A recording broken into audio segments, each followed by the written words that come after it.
गुब्बारे ले लो, गुब्बारे गुब्बारे ले लो, गुब्बारे गुब्बारे ले लो बेटा, गुब्बारे गुब्बारे ले लो, गुब्बारे गुब्बारे वाला गुब्बारे गुब्बारे ले लो।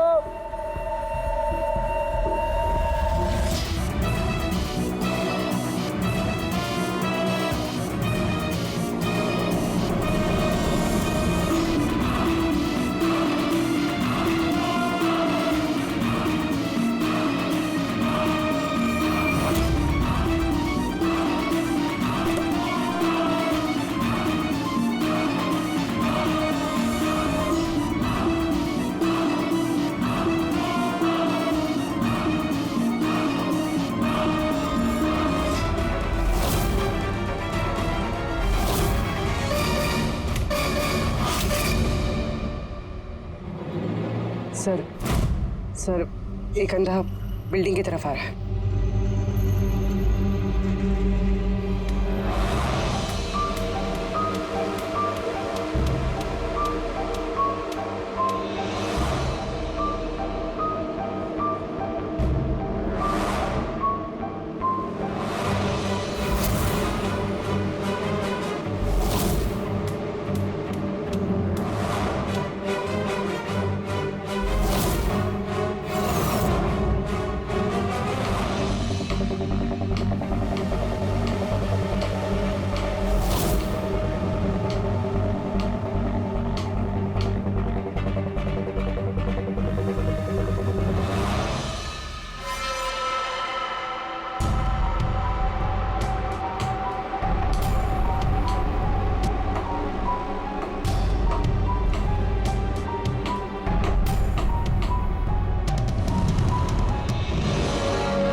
कितने सारे लोग? सर इतने सारे अंधे एक साथ? हमने तो एक सोचा था, यहाँ तो 8-10 निकले। लगता है ये कोई चाल है। भाई साहब एक मिनट आप लोग रुकिए। एक मिनट, यहाँ कैसे आ गए आप लोग? ये आप सब कहाँ हैं आप लोग? यहाँ क्या बात है? क्या हुआ? यहाँ आंखों का फ्री चेकअप होने वाला है। संपत हैं आप? संपत? उसने ही बुलाया था हम लोगों को। देखिए यहाँ पे ऐसा कोई शिविर नहीं है। कौन संपत कौन है? किसने बुलाया आपको? उसने ही तो बुलाया था यहाँ।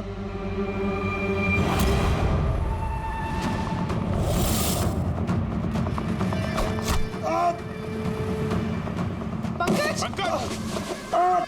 पंकज! क्या हुआ? पंकज! वो रहा। पकड़ो उसे। छोड़ना नहीं।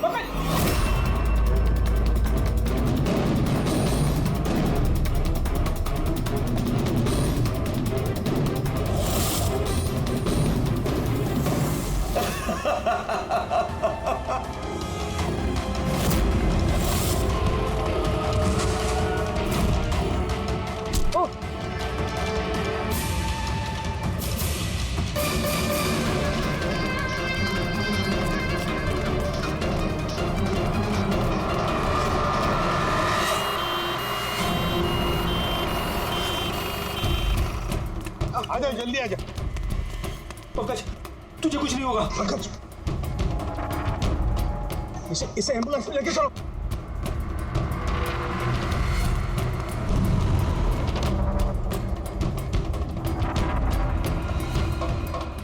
पंकज पंकज तुझे कुछ नहीं होगा। पंकज! तारिका, ये लो, इससे जहर का पता करो। अगर जहर का पता नहीं चला तो हम एंटीडोट नहीं दे पाएंगे। सुन रहे हो तुम? सुना नहीं है पंकज, आखिर बंद मत होने देना। आदर्श, हमारे पास इसका एंटीडोट हो, वरना हमें इसे हॉस्पिटल ले जाना पड़ेगा। एंड आई एम श्योर ये वाला जहर पहले वाले जहर से बहुत ज्यादा स्ट्रॉन्ग है। तारिका, एक काम करो, नेशनल बायो सेंटर को फोन करो और उसे लाइन पर रखो।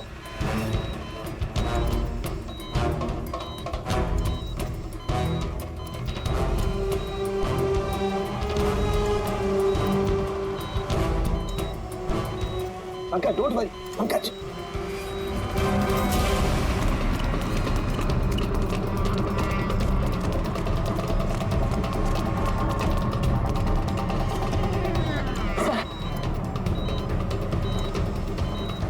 माय गॉड, ये नहीं हो सकता है। और सूत्र तो जहर ही बदल दिया। लेकिन सर हमारे पास इतने सारे एंटीडोट्स है, कोई ना कोई तो काम करेगा ना। कोई काम नहीं करेगा बॉस, ये पौधे का जहर ही नहीं है, उसने जहर बिल्कुल बदल दिया है।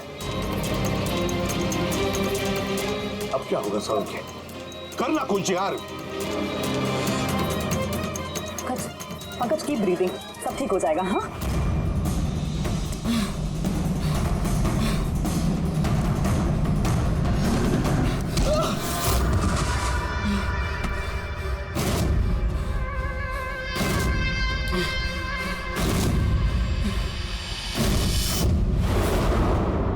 सर मेरा नाम मदन है। तुमने किया ये सब? क्यों पड़े हो मेरे पीछे? मैंने जो किया सही किया। लोगों की जान लेना सही है? मैंने सिर्फ बुरे लोगों को सजा दी है सर। जो लोग अपने माँ बाप का ख्याल नहीं रखते ना, उनको इस दुनिया में जीने का कोई हक नहीं होता। जब मेरी माँ की मौत हुई थी तो मेरी दुनिया उछल गई थी। उसी वक्त मैंने इस संयुक्त वृद्धाश्रम की शुरुआत की थी। सर वहाँ पर जितने भी बुजुर्ग माँ बाप आते हैं ना, सब अपने बच्चों के सताए हुए होते हैं। ये देखकर मेरा खून खौल जाता है। मैंने उसी वक्त ये फैसला किया था कि मैं इन सबको सबक सिखाऊंगा, इसीलिए मैं मार देता हूँ इनको। क्या गलत किया मैं? सर कुछ करो सर। कुछ नहीं कर सकते जब तक उस जहर का कंपोजिशन नहीं पता लगेगा फ्रेडी, हम कुछ भी नहीं कर सकते। अगर इसे गलत एंटीडोट दे दिया तो ज्यादा खतरनाक होगा यार।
इस आग में कई लोग जलेंगे।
देख के नहीं चल सकता क्या? अंधा ही हूँ भाई। अरे भाई सॉरी, मेरी छड़ी मुझे पता नहीं था। आपको ऐसे नहीं निकलना चाहिए। कहीं चोट लग जाएगी आपको। माफ करिए, पर मुझे ध्यान देना चाहिए। ठीक है, आराम से जाइएगा। जी जी, आप चले जाएंगे या मैं छोड़ के आऊं? नहीं, मैं चला जाऊंगा। ठीक है, थैंक यू।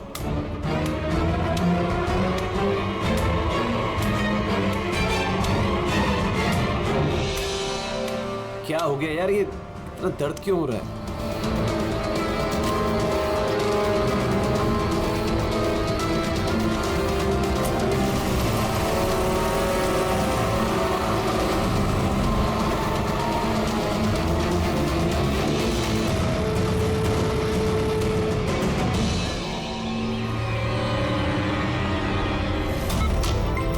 कुछ नहीं होगा रमन, तुम्हें कुछ नहीं होगा। होल्ड ऑन रमन, पैर पकड़ो। डॉक्टर इंजेक्शन, जल्दी फास्ट, क्विकली। डॉक्टर इंजेक्शन दो जल्दी।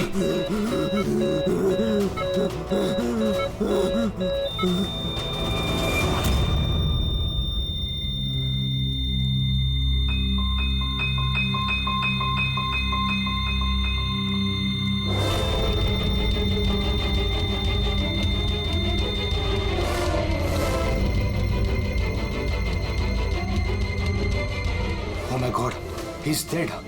और इनकी मौत नेचुरल भी नहीं है। अब क्या? I know Priya, it's a murder. और मैंने डॉक्टर सालुंके को इस केस के बारे में सब कुछ पहले से बता दिया था। अब तक तो उन्होंने फाइंड आउट कर भी लिया होगा कि रमन की मौत की वजह क्या होगी। जहर? रमन की मौत जहर से हुई है? हाँ बस, बहुत खतरनाक जहर है। ये पहले इंसान के दिमाग पर असर करता है। पहले डिलेरियम, फोटोफोबिया, एमिनेशिया। उसके बाद ये जहर इंसान के बाकी के अंगों पर असर करता है। बाकी के अंग धीरे धीरे काम करना बंद कर देते हैं और इंसान की मौत हो जाती है। सर साहब, इसका कोई एंटीडोट तो होगा ना? हर जहर का एंटीडोट होता है रेडी, लेकिन उसके लिए हमें उस जहर के बारे में पूरी जानकारी होनी चाहिए। बस ये जहर आसानी से पकड़ में नहीं आता है। मुझे भी बहुत सारे टेस्ट करने पड़े इसे ढूंढने के लिए। सर, जहर दे के मारना एक अलग बात है, और ऐसा जहर देना जिससे इस तरह तड़प तड़प के मरे, ये जरा चौंकाने वाली बात नहीं लगती? लेकिन ये जो भी कोई है, ऐसी नफरत करता था रमन के साथ कि उसने उसे ऐसी खतरनाक मौत दी थी। समझ में नहीं आता कौन हो सकता है ये, कौन होगा? कोई भी हो सकता है सर, रमन को जुए की लत थी। क्रिकेट, रेस कोर्स, सट्टा, हर तरह का जुआ। और इसी चक्कर में वो 5 करोड़ के कर्जे में था। 5 करोड़? 5 करोड़? हाँ सर, उसको धमकी भरे मैसेजेस भी आए थे। उसके फोन रिकॉर्ड्स में ऐसे कई सारे मैसेजेस हैं जो उसको बुकीज और सट्टेबाजों ने भेजे। ये देखिए सर, हो सकता है इन्हीं में से किसी की धमकी सच साबित हो गई होगी। पता नहीं, पर जिस तरह से इसको मारा है सर, लगता तो नहीं है किसी बुकी का काम है। फिर भी इन्हें बुलाना तो पड़ेगा, शायद कुछ पता चल जाए। हाँ। Hello ACP Pradyuman. अच्छा, ठीक है।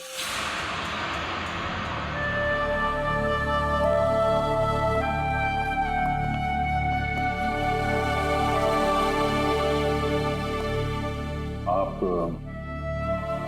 रमन का चचेरा भाई हितेन।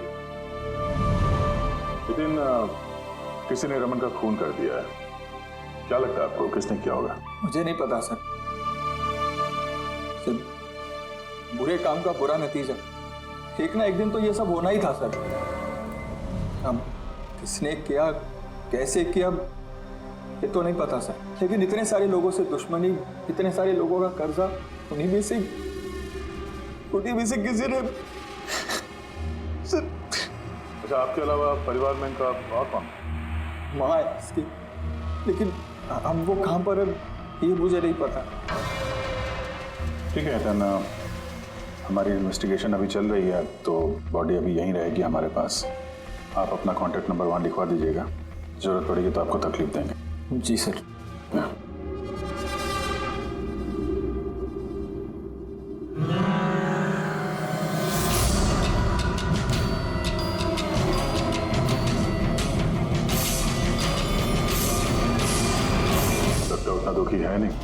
जितना ही दिखा रहा।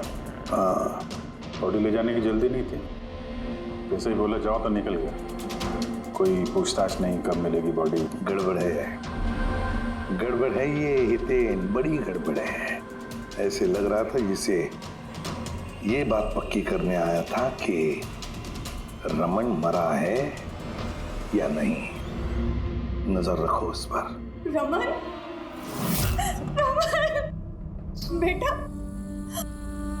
रमन क्या हुआ बेटा? रमन, मैम, आप बेटा है मेरा रमन, माँ मैं इसकी वसुंधरा। बेटा क्या हुआ?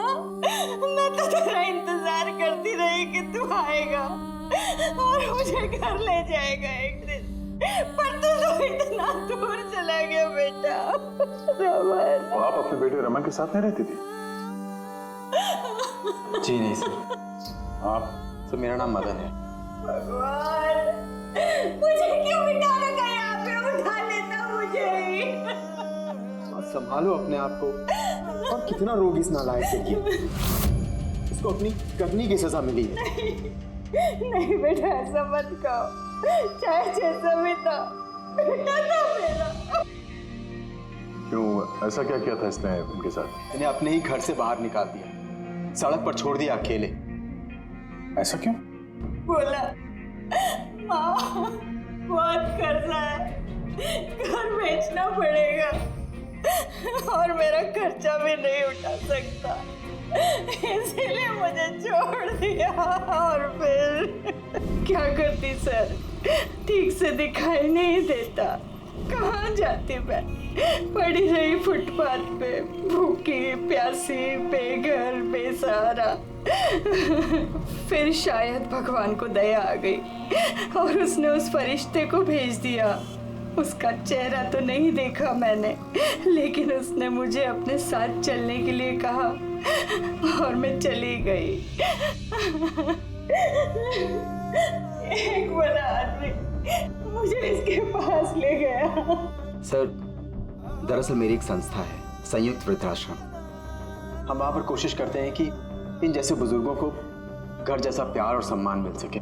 माँ जी मुझे वृद्धाश्रम के गेट पर मिली थी एक चिट्ठी के साथ, जिसमें लिखा था कि इनका ख्याल रखना। बस उसी दिन से संयुक्त वृद्धाश्रम इनका घर बन गया। आज सुबह लैंडलाइन पे फोन आया कि इनके बेटे की मौत हो गई है। बस इनसे रहा ही नहीं गया। माँ है ना। मेरी आपसे विनती है, इसके कातिलों को छोड़ना मत सर, जरूर सजा दिलवाना सर, जरूर सजा दिलवाना। देखिए माँ जी, मैं आपसे वादा करता हूँ, हम रमन के कातिल को नहीं छोड़ेंगे, उसे कड़ी से कड़ी सजा दिलवाएंगे। आप प्लीज चिंता मत कीजिए। थोड़ा ख्याल रखिए अपना। मदन, इनका ख्याल रखना। और एक बात, किसी भी चीज की आप लोगों को जरूरत पड़े तो हमें जरूर याद करना। कमाल है। तारिका, हॉस्पिटल के डॉक्टर्स की रिपोर्ट के हिसाब से इसकी जांघ पर ये जो निशान है ना, ये या तो किसी एलर्जी का है या फिर किसी जहरीले कीड़े मकोड़े के डंक का निशान है।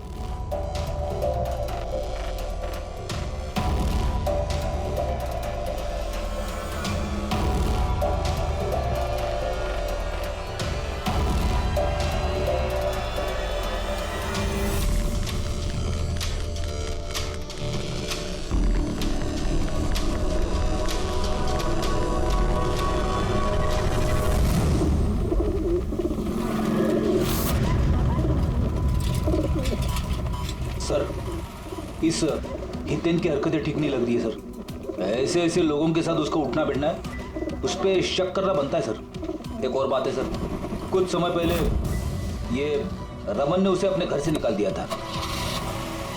अब रमन के मरने के बाद वो उसकी प्रॉपर्टी हड़प करने की कोशिश कर रहे थे। सर एक मिनट, यहाँ आएंगे प्लीज। सर इसके स्किन पे ना मुझे कुछ ये अजीब सा दिख रहा है।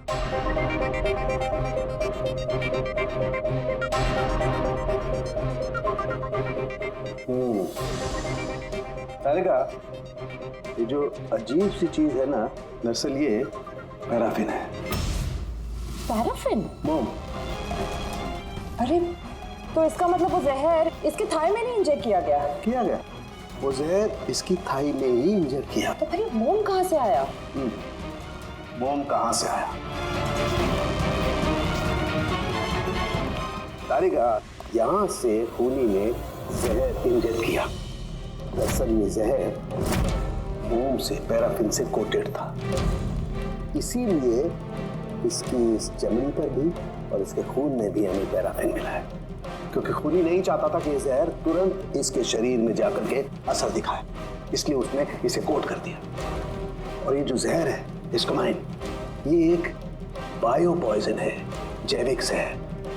खूनी ने इसे मोम से कोट किया, इसके शरीर में इंजेक्ट किया और फिर इसके शरीर की गर्मी से मोम पिघलने लगा और वो जहर इसके खून में मिलकर के अपना असर दिखाने लगा। मतलब ये जहर किसी लिक्विड फॉर्म में नहीं बल्कि पैलेट यानी छोटी गोली के फॉर्म में इसके शरीर में डाला गया है। एग्जैक्टली।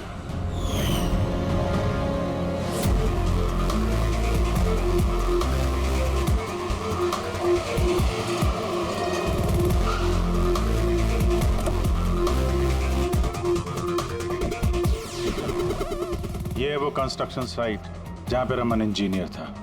उसके कोलीग बता रहे थे कि यहाँ से निकलने के बाद उसको कुछ पैर में तकलीफ हुई है। लेकिन यहाँ पे जो वर्कर्स काम करते हैं उन लोगों ने बताया कि जब तक वो कंस्ट्रक्शन साइट में था तब तक तो वो ठीक था। इसका मतलब जो भी हुआ कंस्ट्रक्शन साइट से बाहर आने के बाद ही हुआ, तो यहीं पे हुआ होगा।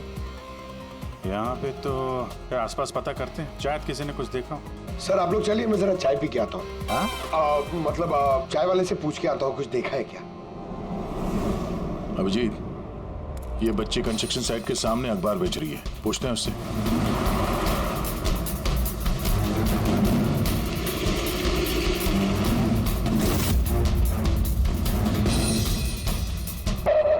क्या नाम है बेटा आपका? चुटकी। चुटकी? अच्छा बेटा जरा ये देखो, ये फोटो देखो ध्यान से। इनको जानती हैं, पहचानती हैं? हाँ, ये अंकल तो हमेशा मुझसे अखबार खरीदते थे, पर 3 दिन से ये नहीं आए। तो 3 दिन पहले आपने इस अंकल को यहाँ पे देखा था? हाँ, एक आदमी के साथ ये टकरा गए थे। इनको चोट भी लगी थी। वो आदमी बहुत अजीब था। अजीब मतलब? अबे अंधा है क्या? देख के नहीं चल सकता क्या? अंधा ही हूँ भाई।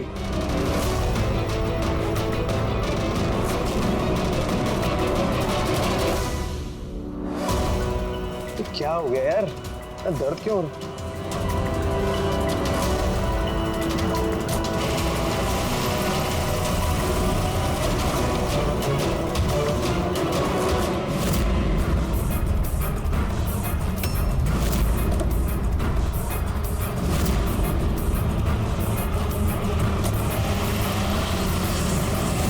अंधा नहीं था और उसी ने हमला किया रमन पे। अच्छा बेटा, आप वो जो अंकल थे उनको पहचान सकते हो? देखा था आपने उनको ठीक से? नहीं। अच्छा वो कार का नंबर देखा आपने? नहीं अंकल, वो अंकल को कार चलाते देख मैं एकदम चौंक गई थी, इसलिए कार का नंबर याद नहीं है। पर क्या बात है अंकल, इंजीनियर अंकल ठीक तो है ना? नहीं बेटा, उन्हें कुछ नहीं हुआ। वो अभी किसी दूसरे कंस्ट्रक्शन साइट पे चले गए, अब वो यहाँ पर नहीं आएंगे। Thank you. आप इस समय अखबार बेच रही हो, स्कूल नहीं जाती आप?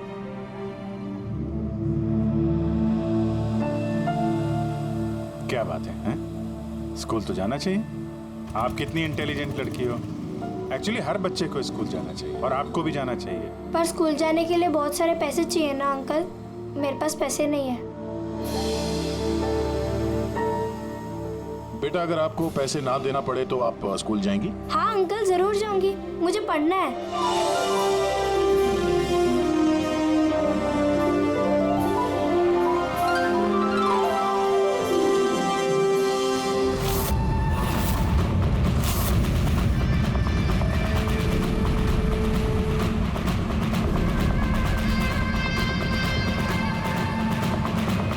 समीर, अब तुम्हारी बारी। हाँ बोलो। हाँ यार, तुम्हें एक बार में समझ में नहीं आता है। देखो मैंने तुम्हें पहले भी कह दिया है कि तुम कुछ भी कर लो, मैं इस खंडहर के लिए एक कौड़ी भी खर्च नहीं करने वाला।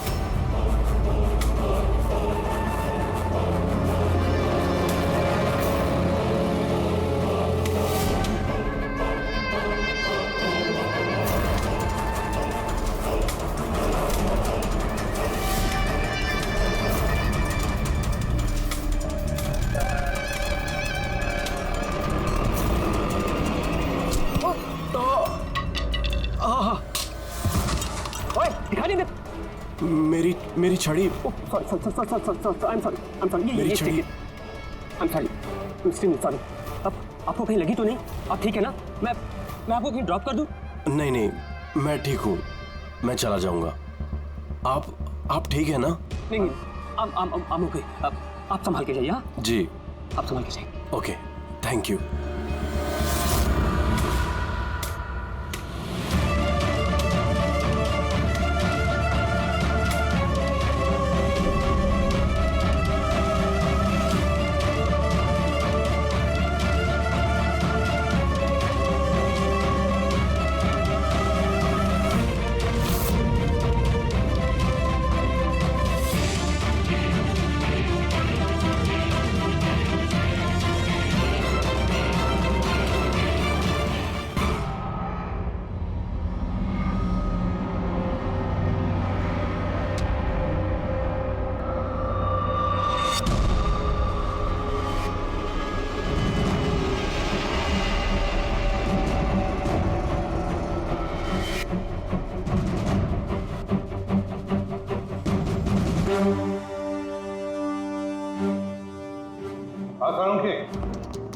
क्या पता चला? बस इस आदमी को जो जहर दिया गया ना, वो भी किसी पौधे से ही बनाया गया है। क्या? ये भी किसी पौधे से? हाँ बस, लेकिन ये कौन सा जहर है, ये अभी तारिका पता कर रही है। इस जहर का नाम है रिकिनस कम्युनिस, और ये जहर पहले वाले जहर से भी बहुत ज्यादा तेज और खतरनाक है। रिकिनस? अब ये किसी पौधे का नाम है क्या? हाँ फ्रेडी, ये किसी पौधे का नाम है। और बॉस, ये कोई आम पौधा नहीं है, बहुत मुश्किल से मिलता है। और खूनी जो कोई भी हो बॉस, उसे पौधों के बारे में बड़ी अच्छी जानकारी है। हाँ, जानकारी तो होनी चाहिए पौधों के बारे में, तभी तो। लेकिन सर, इन हत्याओं की वजह क्या है? ना तो हमें रमन की हत्या का कारण पता है और ना समीर का, और दूर दूर तक इन दोनों का एक दूसरे से कोई संबंध ही नहीं है। सर, समीर और रमन के बीच में एक चीज तो कॉमन है। क्या?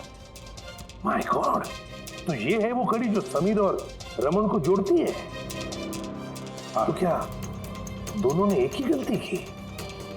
जी सर, रमन की तरह समीर ने भी अपने बूढ़े और कैंसर पेशेंट पिता को घर से निकाल दिया था। हमने उनके बारे में छानबीन की और एक ऐसे शख्स से मिले जिन्होंने समीर के पिता को ढूंढने में मदद भी की और इस केस को एक नया मोड़ दिया। कौन है वो? सर, ये डॉक्टर दिनेश है। Hello sir.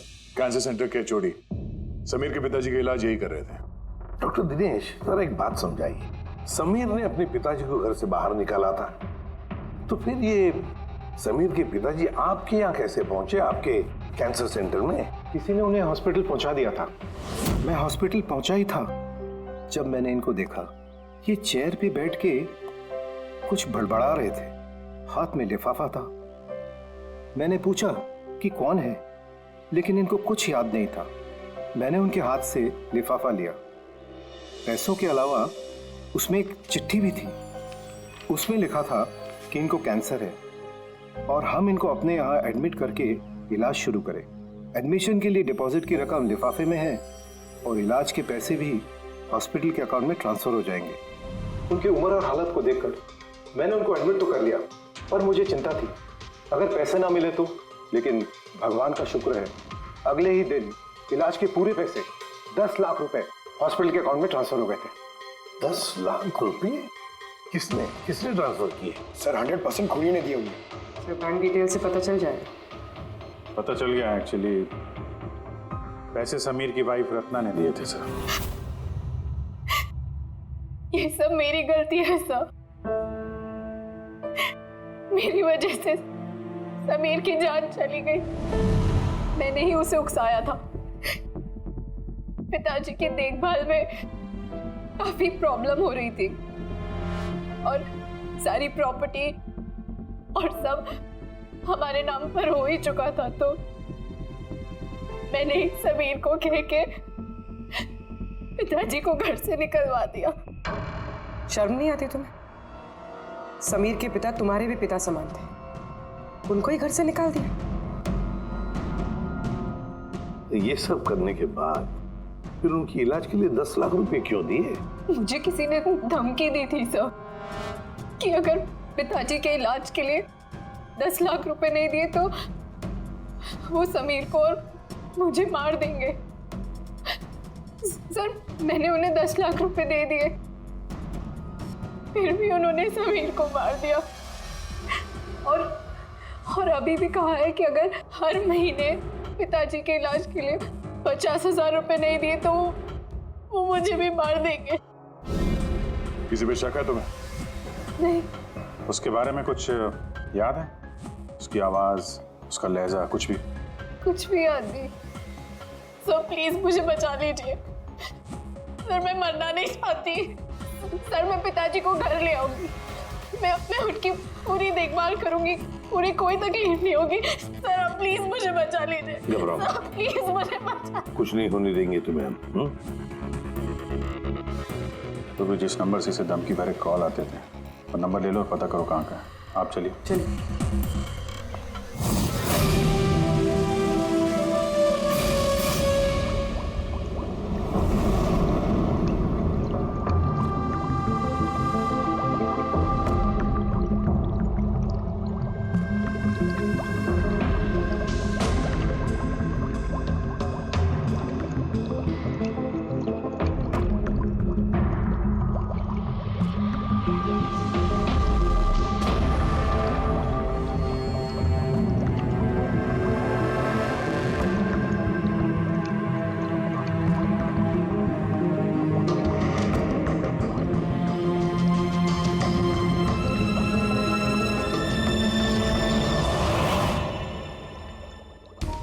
सर हमने इतने सारे एंटीडोट्स बना लिए, लेकिन इसकी क्या गारंटी है कि खूनी इन्हीं में से किसी जहर का इस्तेमाल करेगा?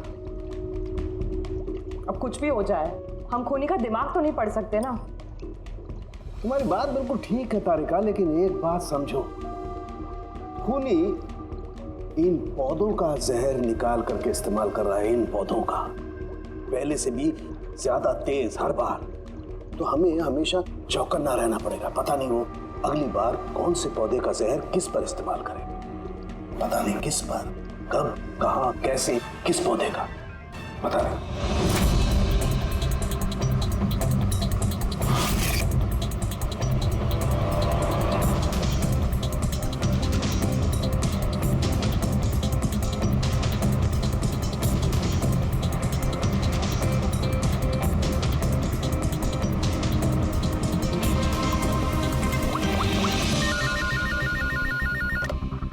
हेलो।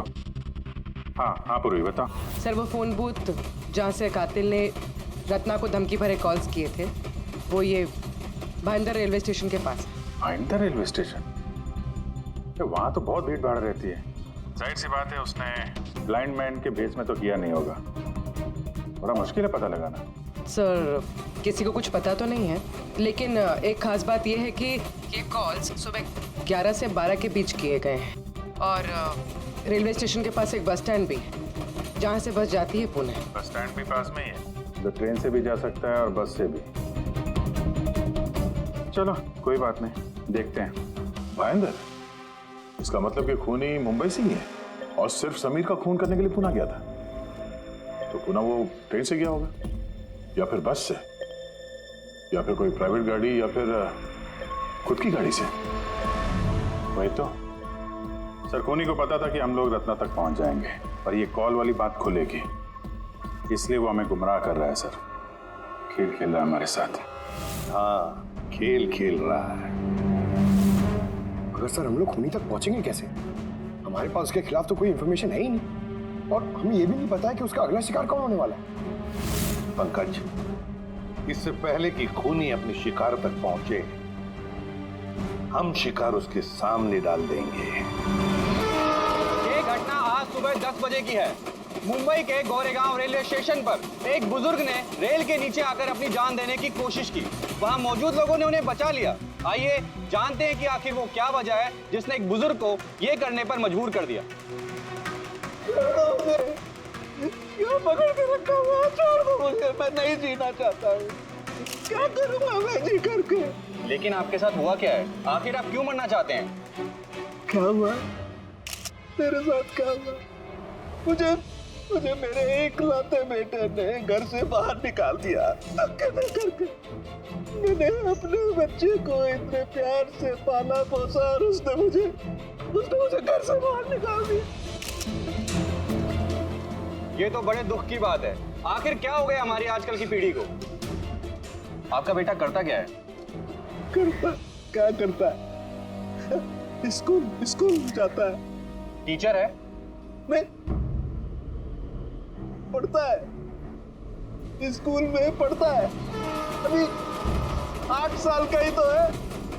जी क्या कहा आपने? क्या कहा? आपका बेटा कितने साल का है? कितने साल का है? आपने कहा 8 साल का है। मेरा बेटा 8 साल का है, उसने मुझे घर से बाहर निकाल दिया। मैं मर जाऊंगा। मेरे सुना आपने? इनका दावा है कि इनके 8 साल के बेटे ने इनको घर से बाहर निकाल दिया। आखिर क्या वजह है? कौन है ये 8 साल का बच्चा? रेल की पटरी पर जान देने की कोशिश करने वाले बुजुर्ग के 8 साल के बेटे का पता चल गया है। वो दरअसल 33 साल का सॉफ्टवेयर इंजीनियर है। बुजुर्ग की दिमागी हालत ठीक नहीं है, इसलिए अब भी वो उसे 8 साल का बच्चा ही समझते हैं। उनका बेटा अमेरिका में रहता है और उसने उन्हें घर से बाहर निकाल दिया है। उसके बाद ही बुजुर्गों ने अपनी जान देने की कोशिश की। आइए उनके बेटे से ही पूछते कि उन्होंने आखिर ऐसा क्यों किया। सर एक सवाल सर, क्या ये सच है कि आपने अपने पिताजी को घर से बाहर निकाल दिया है? हाँ, ये सच है। सर आखिर आपने ऐसा क्यों किया? आपको एक बार भी बुरा नहीं लगा? हाँ, निकाला मैंने और बुरा भी नहीं लगा। आप जानते हैं इनको? आपने कभी झेला इनको अल्जाइमर्स की बीमारी है। मैं पागल हो गया उनका ख्याल रखते रखते। मेरी खुद की एक लाइफ है, मेरी वाइफ है, मेरी फैमिली है। मैं क्या करूं? कब तक पैसे दे के इनका ट्रीटमेंट का काम कराते रहूं मैं? पैसे नहीं मेरे पास, सब खत्म हो गया। अरे यहाँ से, अरे छोड़ दो मेरा पीछा, मैं दूर चले जाओ मुझसे। परेशान हो गया आपसे मैं। ये तमाशा देखो खड़ा कर दिया। खुश हो गए? चले जाओ, मुझे छोड़ गए यार। सर कभी आप भी तो छोटे थे ना। इन्होंने आपको पाल पोस के बड़ा किया, इस लायक बनाया और आपने इन्हें घर से ही बाहर निकाल दिया। तुमको बहुत प्यार आ रहा है? हाँ? जा अडॉप्ट कर ले जाके। दिमाग खराब मत करो मेरा। तुमको जो करना था ना तुमने आके कर लिया। बवाल खड़ा, प्यार भी मिल गई ना तुमको, पैसे कमा लिए ना। हटो यहाँ से। तो देखा आपने कि किस तरह एक लड़के ने अपने बाप को घर से बाहर निकाल दिया। अब ये बेचारे बुजुर्ग कहाँ जाएंगे, किसके साथ रहेंगे? इन्होंने अपनी सारी पूंजी अपने लड़के पे लगा दी और आज इनके लड़के ने इनको घर से बाहर निकाल दिया।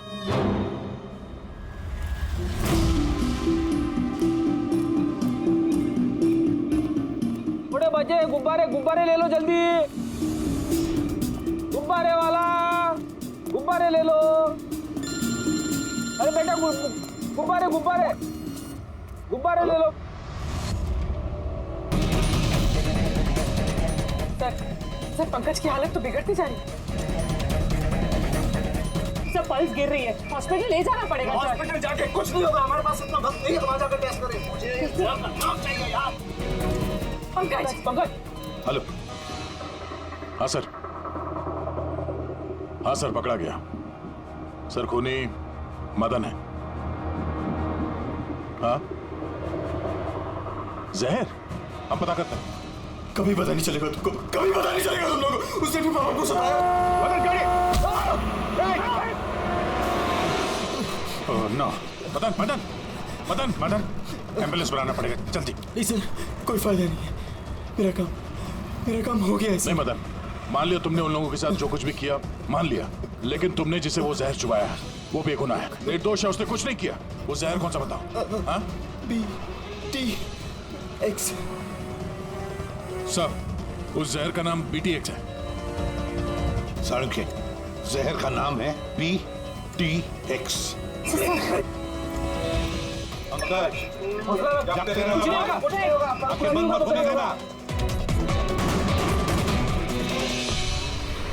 मदन बस हो गया you'll be all right। बस अब पंकज को कुछ नहीं हो सकता है, कुछ भी नहीं। Welcome my boy. घबराओ मत, कुछ नहीं होगा तुम्हें। तुम आदमी अच्छे थे मदन, लेकिन तुमने जो किया वो सही नहीं था। ये तो चला गया अभिजीत, तो चाहे कुछ भी हो जाए इसका वो वृद्धाश्रम बंद नहीं होने देंगे।